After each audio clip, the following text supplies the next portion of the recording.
Pagi itu, Rabu 11 September 1982, Nyayu tidak bekerja. Ia cuti 2 hari dari kantornya di Pelabuhan Udara Talang Bututu, Palembang. Hal itu sudah direncanakannya sejak bulan lalu bersama suaminya Eden. Nyayu ingin membuat acara syukuran di rumahnya, sebab bulan Agustus lalu hari kelahiran putranya Guru berusia 11 tahun dan putri ketiganya Leha berusia 7 tahun dan Nyayu sendiri 32 tahun. Tidak ada acara tiup lilin dan potong kue, hanya acara syukuran kecil dan pengajian ibu-ibu sekaligus arisan keluarga. Ibu Zubaidah membuka acara dan mengajak para hadirin membaca doa untuk Nyayu dan keluarga.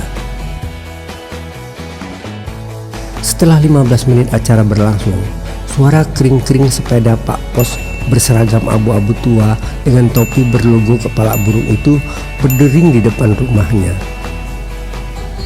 Tetapi suaranya tak terdengar seisi rumah karena terhalang suara toa acara pengajian sore hari itu. Pak Pos bernama Hasan itu memarkir sepedanya lalu meniti tangga belakang menuju sanggar tempat Eden biasa melukis. Belum sempat mengetuk pintu, Eden keluar menyambutnya. "Hah, ini dia," kata Pak Hasan yang berhadapan dengan Eden di depan pintu. "Ini ada surat dari Pemda untuk Pak Eden," terangnya. "Oh iya Pak, terima kasih." "Baiklah, saya pamit dulu," sambungnya. Eden menahan Hasan dan memintanya istirahat sejenak dan menikmati sedikit hidangan yang ada hari itu. Karena sudah saling kenal lama, Hasan tak kuasa menolaknya. Sementara Hasan menikmati tekwan dan kue-kue, Eden membuka surat amplop coklat itu. Isinya undangan dari Pemda Sumsel untuk membuat lukisan pahlawan Sultan Mahmud Badarudin II. "Surat apa itu Pak Eden?" tanya Hasan. "Oh, undangan melukis." "Terima kasih Pak," ucap Eden untuk kedua kalinya. "Hahaha, saya yang terima kasih atas hidangannya," tukas Pak Hasan yang bertubuh agak bongsor itu meminta izin pamit melanjutkan tugasnya. Eden tak sabar untuk memberitahukan istrinya. Eden duduk di kursi, 5 detik kemudian ia berdiri melangkah mondar-mandir sambil memegang surat itu. "Alhamdulillah, aku dapat order besar ini," ucap Eden sambil mengangkat wajah dan kedua telapak tangannya ke atas. Tak lama kemudian, suara riuh ibu-ibu, sanak famili dan tetangga berpamitan kepada Nyayu pertanda acara pengajian usai. Setelah tamu pada pulang, Eden meminta Guru memanggil ibunya. "Guru, tolong panggilkan ibu." Tanpa basa-basi, Guru langsung menghampiri ibunya. "Bu, dipanggil ayah di sanggar." "Ada apa Guru?" Guru hanya menggelengkan kepalanya. Nyayu bergegas menuju sanggar. "Ada apa ayah?" tanya Nyayu. "Ini ada kabar baik. Tadi ada surat dari pos. Ini suratnya," tutur Eden.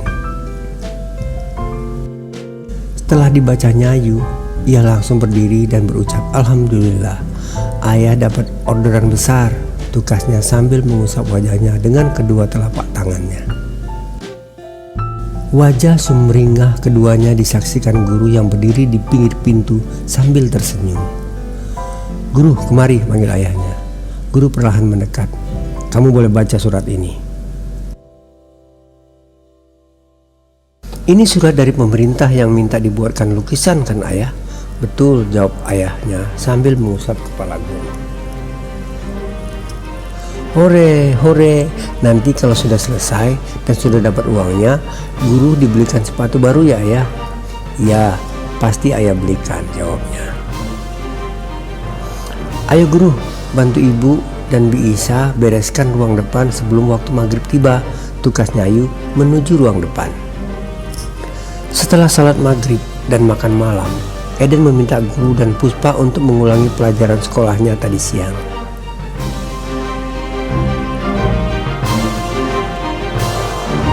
Eden kembali ke sanggar kerjanya dan menyusun foto-foto lukisan ke album foto untuk dibawanya besok pagi.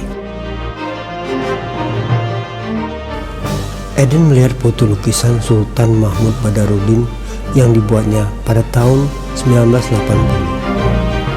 Apakah lukisan itu telah dijadikan gambar pahlawan nasional dari Sumatera Selatan sehingga Pemda minta dibuatkan lagi? Tanya Eden dalam hati. Eden juga ingat pertanyaan almarhum ayahnya di tahun 1960 saat obrolan sore menjelang waktu maghrib.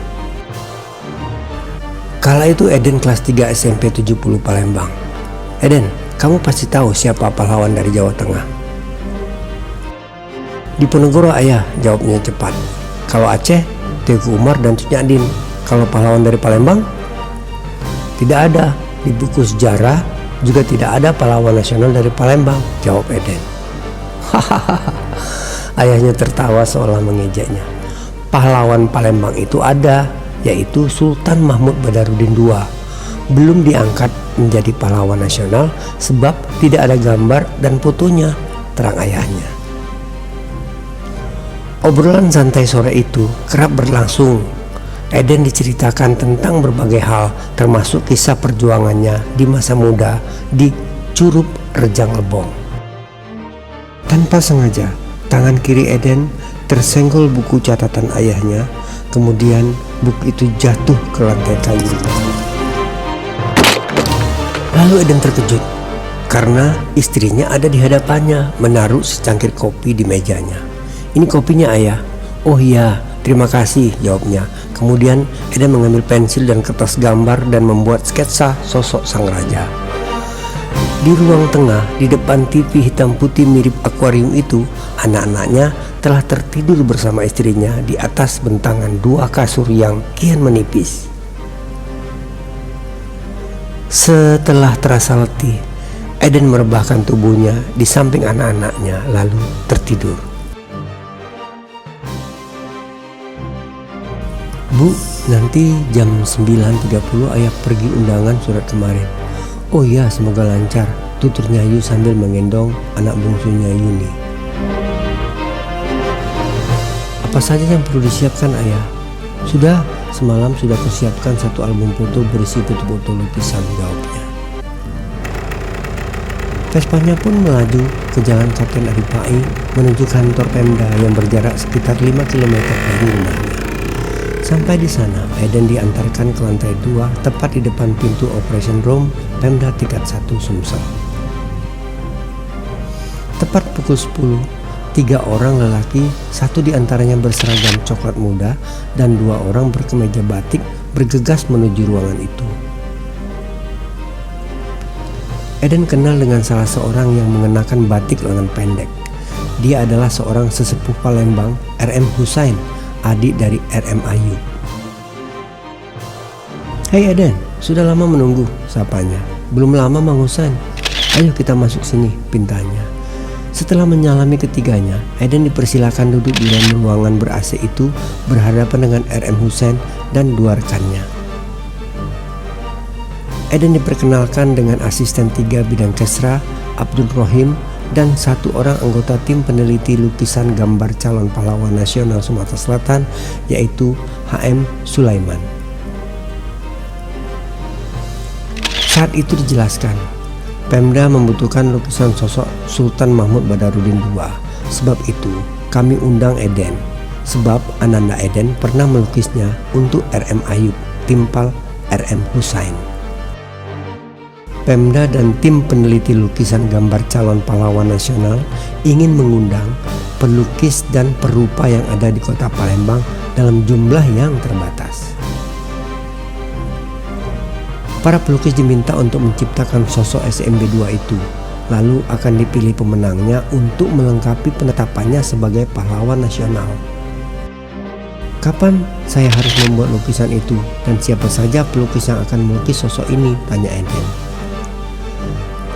Eden kenal dengan teman-teman pelukis lainnya, timpalnya. Ada beberapa teman pelukis potret, tukasnya. Nah, tolong Eden catatkan nama dan alamat di kertas ini, nanti kami yang akan menghubungi, tukasnya. Eden menuliskan 4 nama pelukis, yaitu Amunaf, M. Nuri, Supoto, dan Suharmona, lalu memberikan catatannya itu. Baiklah, terima kasih atas kesediaan dan kehadirannya. Kami akan kabarkan lagi lewat panitia dan tim, sekaligus mengundang nama-nama yang Eden berikan tugasnya. Eden pamit pulang. Sesampai di rumah, Eden menceritakan perihal pertemuan singkat siang itu kepada istrinya. Insya Allah, karya lukis ayah akan dipilih nantinya, sebab ayah sudah pernah mewujudkannya, tugasnya Nyayu. Amin, insya Allah.